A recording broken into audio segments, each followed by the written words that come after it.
Friends, this is Thaddeus from Going Nerdy, and I gotta be honest, guys, we have a huge guest on the show. Art Vandelay. None other than Jason Alexander is most likely playing against me in, what do we call this? Grand Arena. This is huge, guys. Huge! I didn't even know Jason Alexander was a fan. And so, I mean, of Star Wars. I'm sure, obviously, he's a fan of mine. He's a shorter, bald, heavier set man. Why wouldn't he be a fan of mine? So I am very excited. Now, he's already gone ahead and played his first round. He's gotten the points. He's at 1765. My last attempt, I got a little more than that. So hopefully, I'm able to do as well. My last attempt, I was able to win because, you know, my opponent didn't go. 1852. We'll see just how well this goes off. I am multi-streaming, which means I am over on Twitch and I am over on YouTube. I don't know why I'm still paying for a double multi-subscription. I don't stream that often, but while I got it, I'm going to play it. So that being said, let's take a look. Actually, let's go ahead and look at his roster real quick before we dive into this. Art.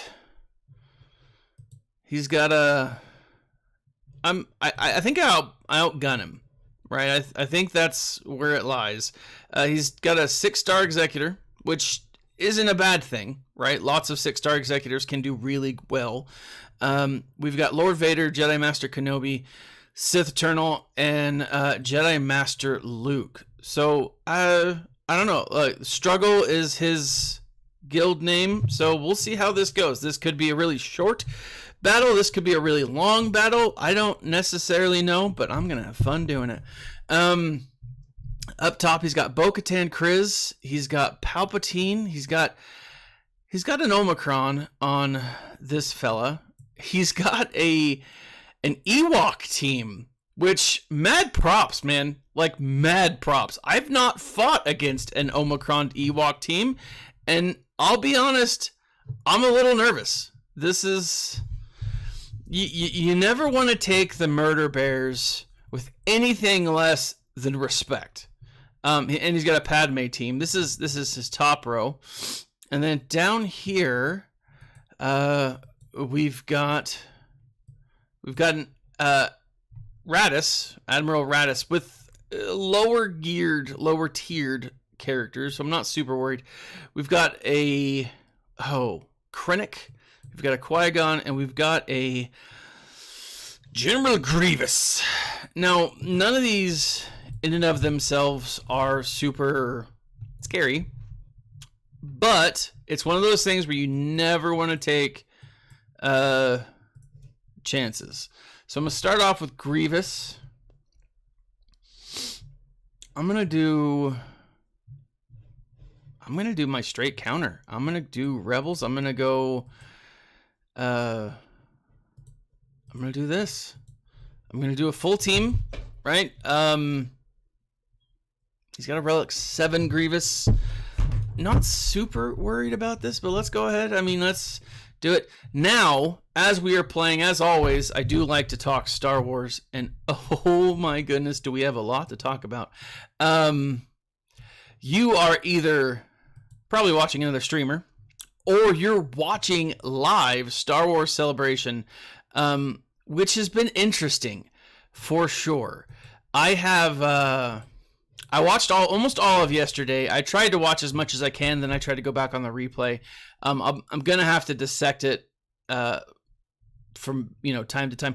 I'll be honest, one thing that has always kind of bothered me about the Star Wars Celebration has nothing to do with not being able to access the panels in the moment. I mean, I am envious of those people who were there at Celebration who get to actually hear the people, see the reactions, see the trailers live. It's pretty dope. I'll be honest. There's always one or two people who how do I say this? Pirating is not, they leak the information. So I've seen the trailers for Andor season 2. I've seen the trailers for the Acolyte, or at least parts of them. I haven't seen them all because the trailer didn't get leaked completely. Yesterday, Star Wars Coffee, which used to be a hardcore streamer, went live, or recorded and then posted the video. And so it was interesting to see it live. Like, it was really dope to see it live. It was really cool. So I saw all of those, and I gotta say, I'm pretty excited about a lot of it. I saw Thrawn, obviously, but we saw that in the Ahsoka trailer. That looked pretty dope. You can check out I have a breakdown of what I think we're seeing. I cut a few things out. I don't know how important they're going to be, so there's definitely some things I didn't talk about in the trailer for sure. But I'm pretty excited. Ahsoka looks phenomenal. I'm pretty stoked, to be 100% honest. Like, Ahsoka looks great. And listening to the conversation with Dave Filoni and Jon Favreau over on IGN, they did an interview with him, and it was awesome. Now, it was interesting. They kind of, I don't know, they didn't necessarily talk over each other, but they felt discordant. Not a lot, but it was almost like they weren't on the same page. I mean, their answers were good. It almost felt like a strained working environment. Now, I'm 100% reading into that. But I don't know. It felt that way. It felt that way to me, and I might be dead wrong, but I don't know. I will say, though, I'm excited for what they're bringing to the table. Hearing them talk about their experience, hearing them talk about everything that's going on, I'm freaking stoked. In addition to that, let's do this. Special ability. Yeah, let's do that. Freaking stoked. 100%. It looks amazing. Someone pointed out Darth Gillis Baby Yoda. Baby Yoda Gillis in my stream, or in my Discord, pointed out that there's some images from this event that don't show the crowd as excited as you would assume they would be. And there's a couple. Like, I just watched this morning the Kathleen Kennedy interview, with, on that, not on the main stage, but on that, the stream, and it was good. It was, I enjoyed listening to her, mostly because you always want to know what your enemy says, right? Keep your friends close, but keep your enemies frozen in carbonite. So then you can ask him questions later. Obviously, no one should freeze Kathleen Kennedy. I don't wish the woman harm. That's not what I say. I just fundamentally disagree with her approach to Star Wars. But there was a lot of, I don't know, like frustration, some angsty faces. Give me a second and I'll bring it up. It was for sure interesting to see her approach to this. Let me bring it up real quick. Let me throw over. This is my Discord channel. So I won that. That was pretty nice. So it's cool to see Lars Mikkelsen. So Lars Mikkelsen is the guy that did voice Thrawn in Rebels. So that is freaking dope. I really hope they do a good job with this, like his face and stuff. That's what I'm hoping. Now there's the comment that Darth Gillis points out is there's a lot of meh in this crowd. I wonder if there is, as they were, doing their thing, is there a voiceover? Is there a laugh track of sorts? There seems to be some frustration there. Now, I don't know if it's just, hey, it's the morning, or hey, we prefer looking at something else. I don't know. I don't really know. And so it's hard to say. It's really hard to say. So I don't want to jump to conclusions, but part of me when I see that anger and frustration and the rest, I just think I'm not alone in it. I like Star Wars. I've always liked Star Wars. I think it's a great, I say always, for much of my adult life, I have really enjoyed Star Wars. And I gotta say, with 7, 8, and 9, I liked 7. 8 felt wrong. It felt like 7.5. It felt like, hey, here's all the stuff that we left on the cutting room floor.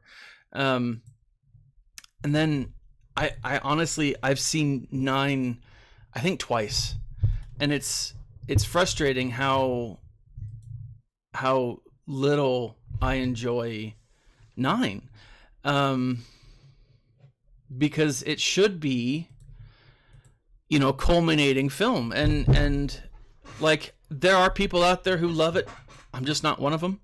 And I honestly don't think that the majority of Star Wars fans are those people.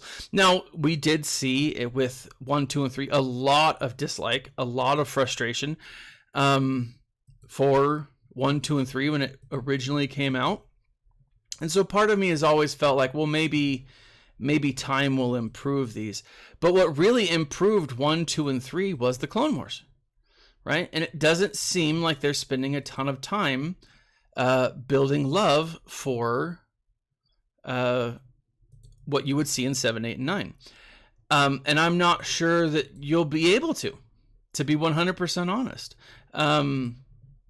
I'm not sure that there will ever be the love for the Clone Wars, or for 7, 8, 9 that there was, that eventually came from 1, 2, and 3. And the reason I say that is because I'm a middle school teacher. You guys know that. And one of the things that I see a lot of is kids who have parents who already, it's weird that I'm at a point where the parents are kids that are people that are younger than I would have been. Their kids are still younger than me, which or their parents are still younger than me, which feels weird. My wife is teaching. She's been a teacher for a number of years, and she's teaching kids whose parents she taught, which is, I think, or something to that effect. I don't know. But like, even the young kids today are like, it's not my Star Wars. Clone Wars, Rebels, even Star Wars Resistance, people aren't like, nope, not mine. I don't care for it. Like, and that's sad. Like, that's a big, big, sad thing.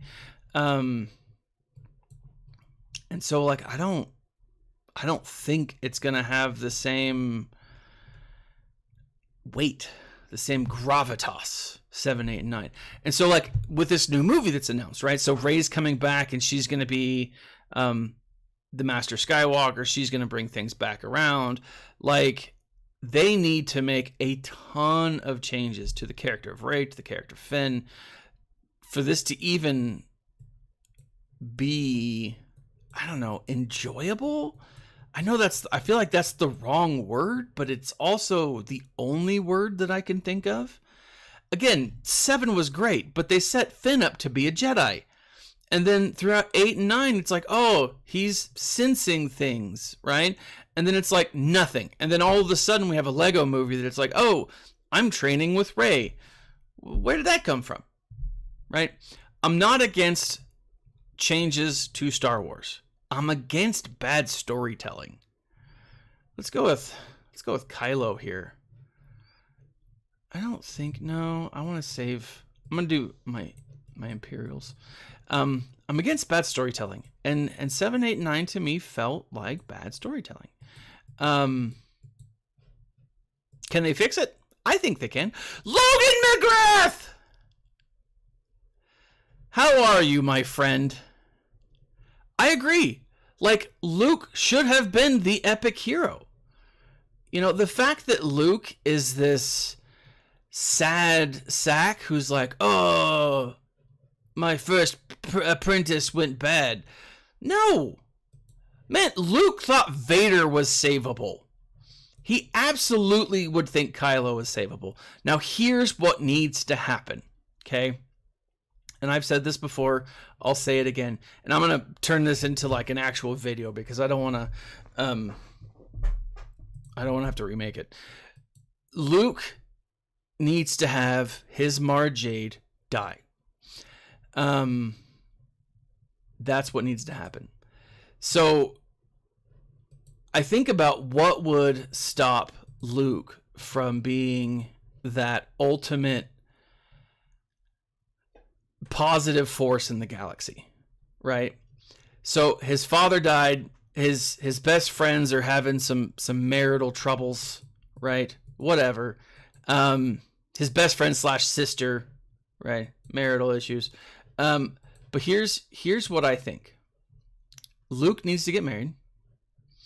Luke needs to have kids. And Kylo didn't just destroy the Jedi Temple. Kylo destroyed his family. And that's not the Jedi. That's his like wife and kid. And I know that sounds dark, but like if you think about it, like like if your dad dies, it's a sad thing.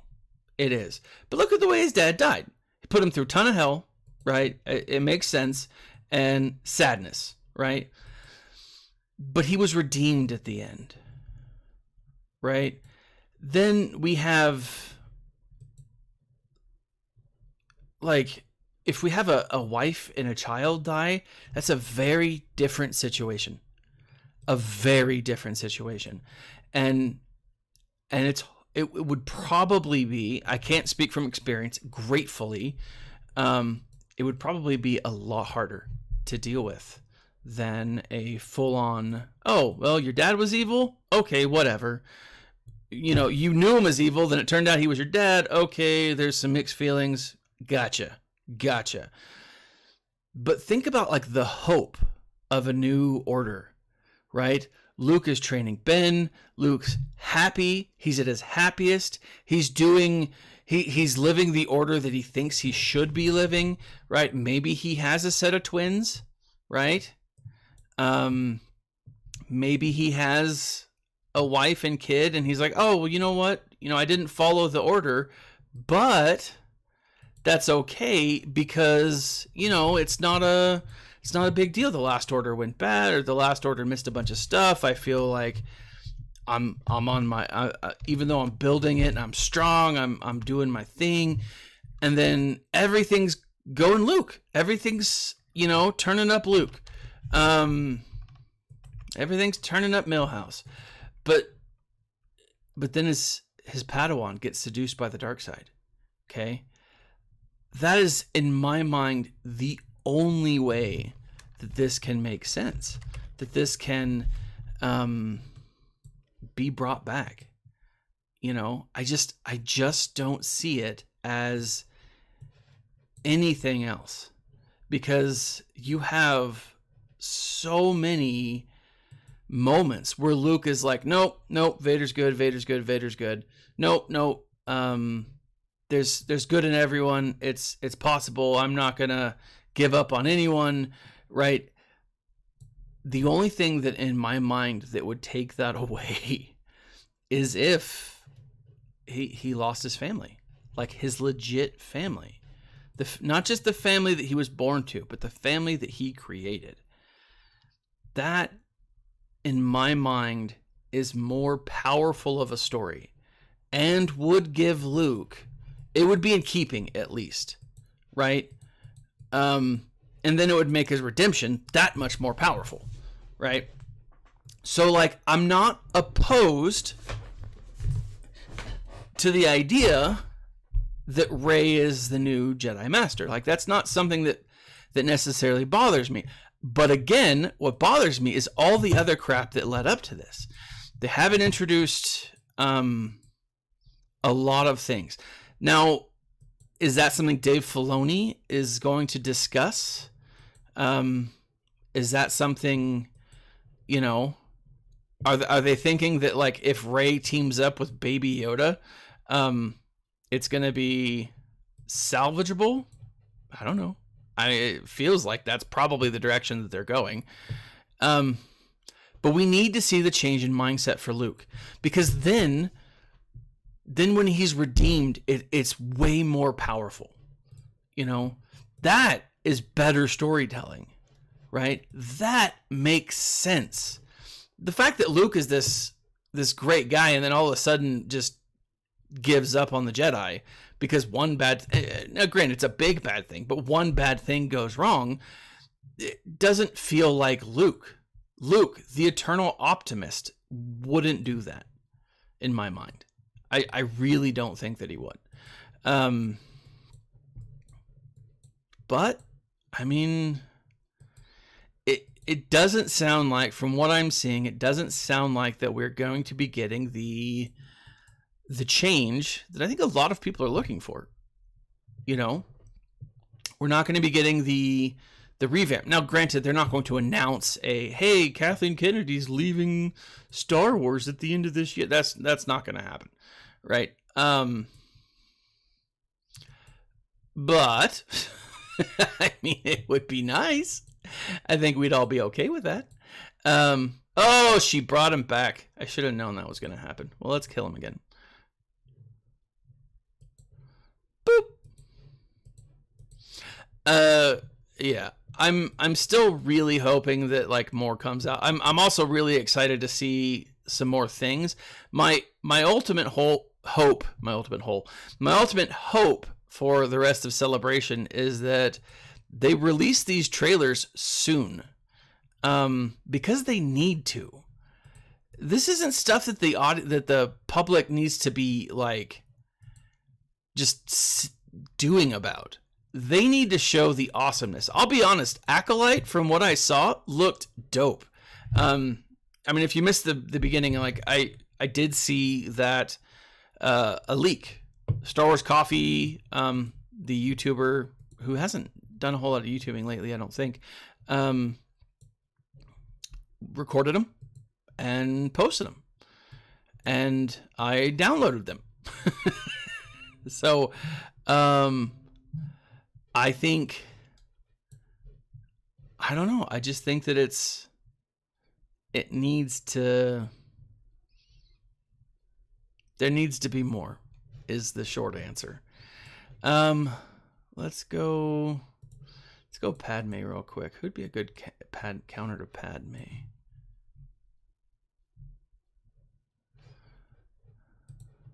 I'm wondering. Let's try this out. This is usually a good counter, but they've got a lot of stuff there. Let me see if I can have uses a basic ability and critical chance up. Boom. Let's try this.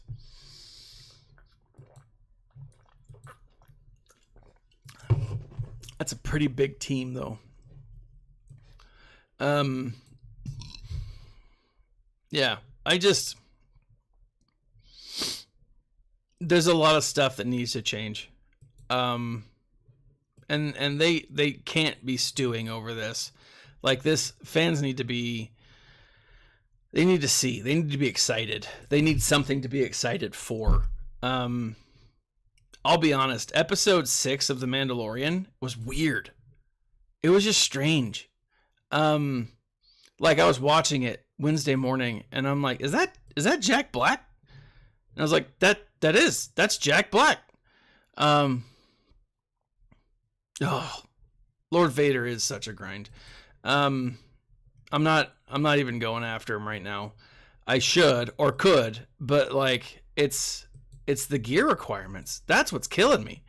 It's the gear requirements that are just driving me absolutely nuts.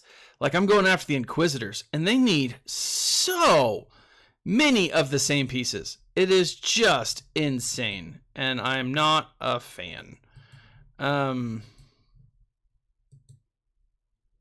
He's dead. Yep. All right, that didn't work. Yeah, I'm not a fan. I'm not a fan that it's absolutely killing me. Let's do Palp. And actually, you know what? We'll come back to this. I don't know. I'm nervous about this. 100% nervous. Let's do this. Like, the Inquisitorius is driving me absolutely nuts. Like, none of those are gonna work. So many of the same pieces, but I don't know. I'm 50 and above for both triple zero and BT8 or BT, whatever he is. And so I am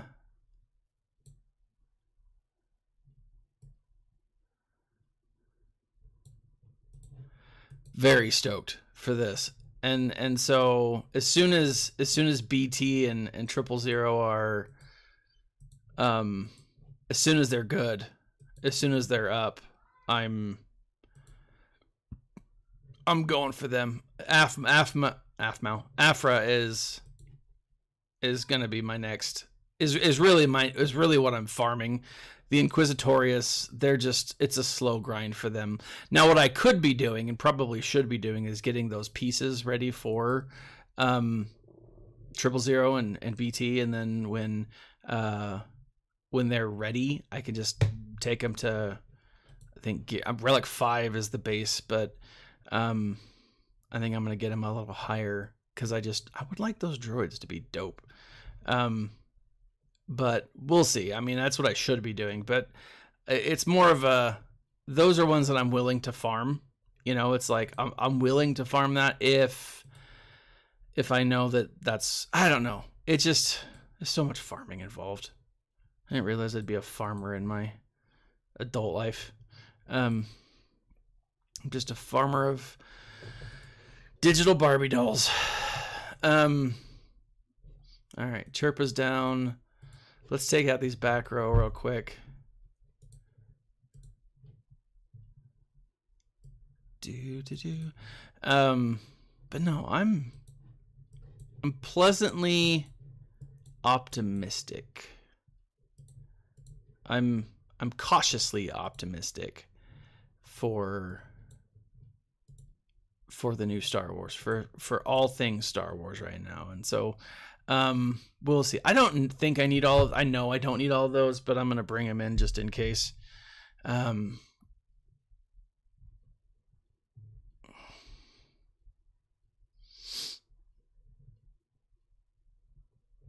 Just give more people to attack. But yeah. Plus I'm excited. I'm hoping that CG announces something at Star Wars. They usually have something a little bit. It is a forever farm. I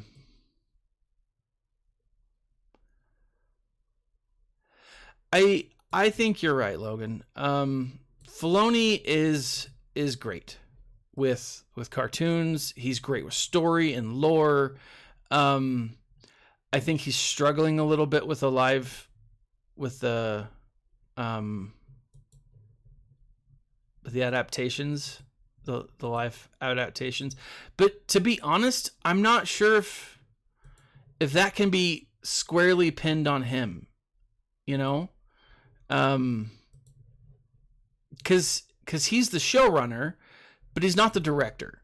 Right. And so like, I think there's maybe more to it than goes into that. And so I don't want to just, say, oh, Filoni, what's going on? Because I do think there's more to it. I do. But I don't know that there's more to it, if that makes sense. Those are just my thoughts, my feelings, my emotions. Let's see, Mon Mothma. I don't know. I feel like,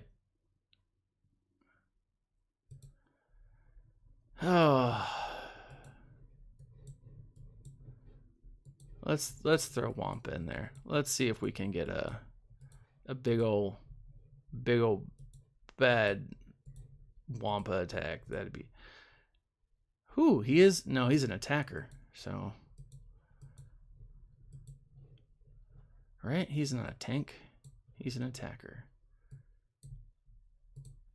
So, all right, let's go ahead and jump into it. No, I'm excited though. Like, I really am. I haven't watched any of today. No, that's not true. I watched a Kathleen Kennedy discussion. So, that was the only thing that I watched. Is he even going to get a chance to go? Come on, hit back, sucker. Boom. I do love a good Wampa. I should bring my Wampa to Relic 7. That would be dope. I think the Ewoks would be fun to have as a Relic 7, but as you can see, they sucked. Like, I was able to make quick work of them with the right team. So, I don't know. I mean, eventually I'll have to, I think that ultimately when they do a Death Star raid, which, they will, it shouldn't just be the aerial battle. It should be everything. It should be the Forest Moon of Endor, and the Ewoks should be like redonkulously powerful. Like, you have to defeat 50 Ewoks before they actually die or something. I don't know. I just think that it would be awesome. Okay, just keep hitting that butthole. That sounded inappropriate. I apologize. But yeah, like, I think in a what do you call it? Man, she is just. Oh, don't bring him back.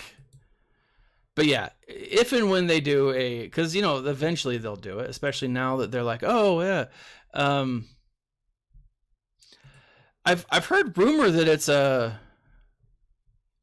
the two rumors. Arnold seems to think that it's a what do you call it? That it's a GL Leia, right? A Forest Moon Leia, which would be dope. I mean, that'd be awesome. Like that, I think we'd all be down with that. There we go.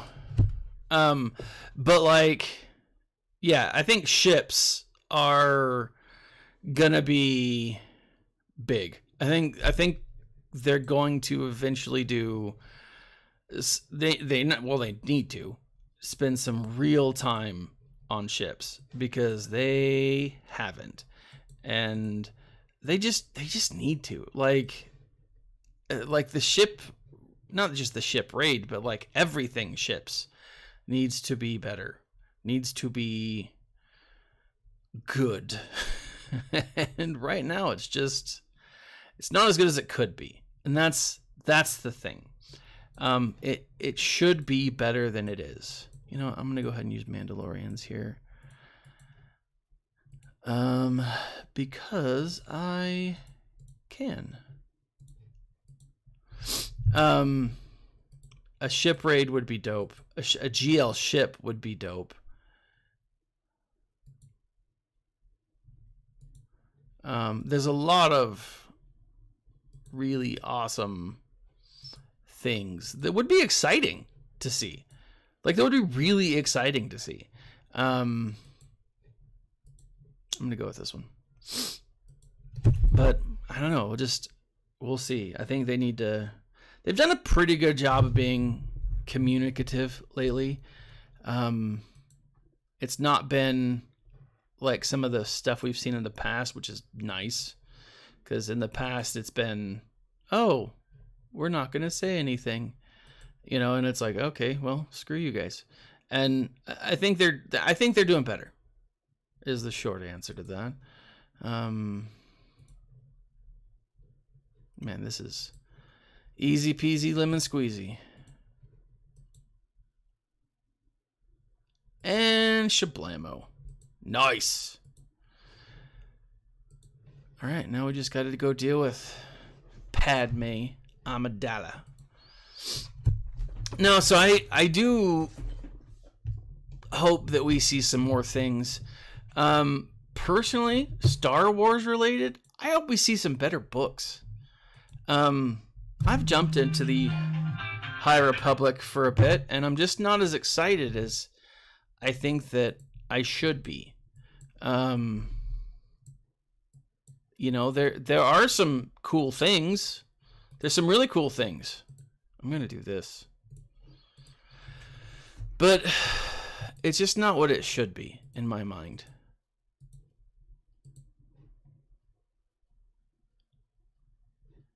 Meh. Let's do this. Let's try it out. My dad's just calling me. I just got to call him back here in a minute. Ow, man, that is killer.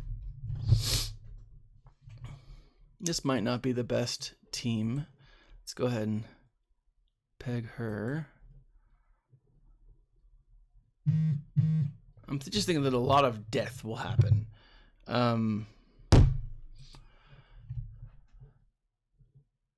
With this. I did read Battle Scars. I was honestly disappointed. Like, it was not as good as I wanted it to be. Like, I was hoping, like, so for those of you who haven't read Jedi Battle Scars, this is the new, the Jedi Fallen Order sequel, right?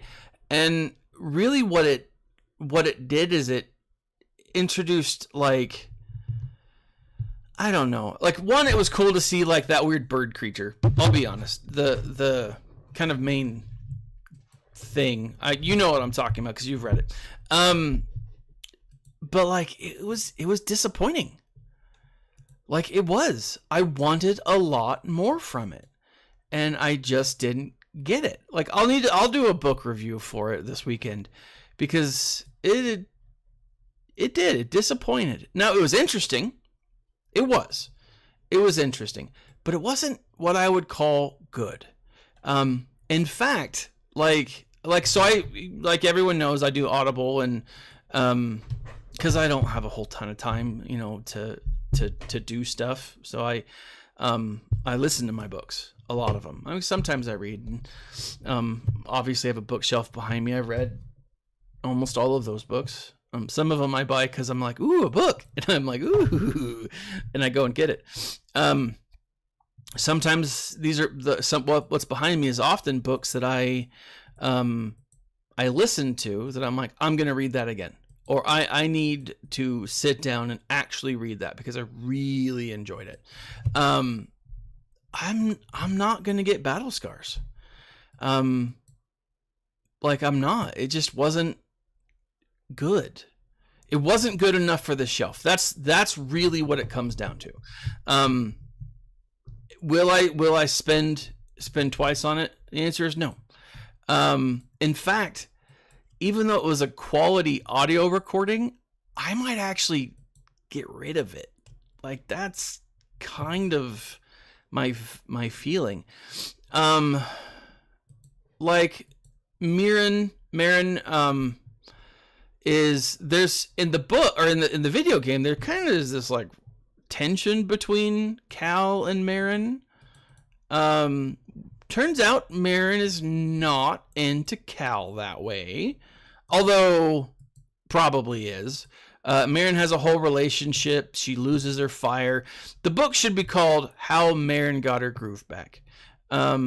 because it's all about how, you know, Meryn is able to harness the magic, but she moved away from Dathomir, and then the magic kind of went away, and she's dealing with like, who is she as a person, who is she as a Night Sister. Meryn can revive the dead, which is pretty dope, but at the same time I thought that was like a special thing that only like Daka could do. I don't know, it was odd for sure, but she can do it, which is cool, right? Zombie, more zombie Night Sisters. I also like the concept of zombies in Star Wars. I have on the book behind me, or the shelf behind me, Death Troopers, which is OG canon, and it's zombies. It's pretty dope. I'm gonna have to give that a read. I saw it on, where did I find it? I think I found it at like my local consignment store. We call it Deseret Books, Deseret Industries. It's like Salvation Army, but everyone here uses it, and the books are slim pickings sometimes. But anyways, like I was kind of disappointed with it. It's not that like Meryn has this relationship, fine, whatever, you know, she's part of the LGBTQ movement, you know, that doesn't bother me, right? As far as reading, I know that there's some people who are like, no, right? I don't care. It doesn't really go into it. It kind of does a little bit, but not a ton. Hold on. But like, it's just not written super well. And that's kind of what bothered me about it, right? Yeah, it wasn't a book about Cal. It really wasn't. It was a book about Meryn.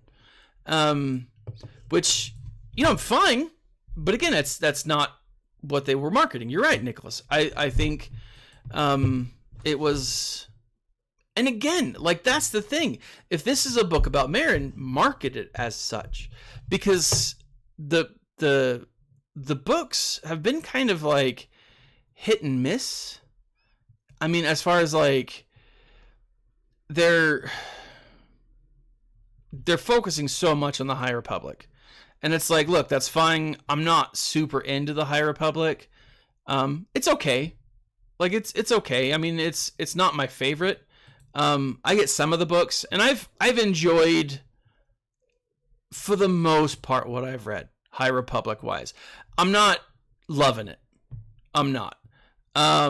There's a few things that I really enjoy. Buryaga, the Jedi Wookiee, who is clearly going to be. I'm like, I'd be shocked if this isn't the Jedi Jonas, the guy who plays Chewbacca, is going to be playing. Like, I would be flat out flabbergasted if that's not him. Because I mean, he's a freaking Jedi and a Wookiee. I mean, that's pretty awesome, right? It's not uncommon. We saw what was his name? Lobaka. We saw Lobaka in the original series. He was pretty awesome, right? I say give more lightsabers to Jedi. I want to see a murderous Ewok Jedi. That's what I want to see. I think that would be awesome, but whatever. Where was I? That was a total tangent. Crap. Lobaka, Jedi, Wookiee. Oh, so yeah, the High Republic. I mean, it's fine. It's fine. It still hasn't grabbed me though. That's the key. Is it hasn't done really much of anything for me. I have like all of these executrixes open. I want some substance from my Star Wars, and if they'd have just gone and said, hey, you know what, this book's about Meryn, she's a member of the crew, I think they could have done it a great job. I might be wrong. It was, I think it was listed as an adult book, like just a normal novel. It felt very teen driven, very young adult. But I don't know. I'll be honest. I loved Grizz. The voice acting for Grizz kind of bugged me a little bit. The way that it was written, like the dialogue, kind of bugged me a little bit. It was tough to be completely honest. There were some serious things that I was bothered by. Overall, I mean, it was fine, but it just wasn't good, you know? And for someone who, that's my connection to Star Wars, is the novels. You know, like Kathleen Kennedy's always talking about, like, oh, it's how we get into these from different ways. My connection was the novels. And when you killed off the novels, you essentially gave people like me a middle finger, right? I love George Lucas for what he did. Man cannot write dialogue, right? He struggles to write dialogue. There's not there's some cringy moments in Star Wars dialogue wise, but none of them are in the books. You know, none of that cringe dialogue wise is in the literature. I mean, even the comics are good when it comes to dialogue. And so, like, I get a little frustrated, you know, when I see a book that I'm like, ugh. That when I leave and that's my initial reaction. Ugh. You know, I mean, I'm that way with any book, but like especially with Star Wars books. All right, Art Vandelay. So well played, sir. Jason Alexander, it was a pleasure going up against you. Let me show you guys as I end today where I'm at. Let me get this little red dot because I'm always about, ooh, I got a red dot. I got a Reva. We're not super close to unlocking Reva just yet. So like I said, here are my Night Sisters. Like this one, the 8th brother, 2nd sister, 9th sister. These are killing me. Like this is redonkulous. Like each new character that's coming out needs like so many of these chirotechs. It's it's ridiculous. It's super frustrating. And so like I'm slowly farming these guys. But like BT1, 000, both. Trip will actually, the moment that he goes to 7-star, he will go to gear 12. I haven't looked up how many pieces I have for him, but I'll be putting Omicrons probably on him. I don't know. I haven't really, to be completely honest, I haven't looked at their Omicrons. But then then I'll put Inquisitors on the back burner. Aphra will be my main focus until she's at least Relic 5. I'm slowly stockpiling. What I tend to do is I try to get enough of these data pieces that I can unlock to gear 5 right away, to Relic 5 right away. It's rough because it's costly. Oh, the Bane trilogy is so good. And that's the thing. Drew Casperson? That's a good question. Let me look him up real quick. And then I'll tell you which ones I read and which ones I enjoyed. It's, Carbation.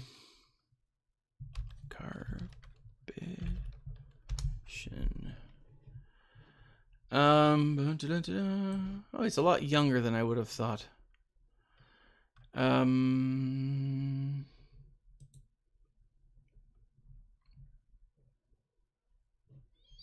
He worked on Baldur's Gate. What?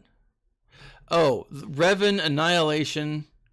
So all of his Star Wars books are good. Darth Bane, Path of Destruction, Rule of Two, Dynasty of Evil. That whole series is great. Revan and Annihilation are really good. Both of those deal with like Old Republic stuff. And like I want to say they were both written for the Old Republic storyline, like the series.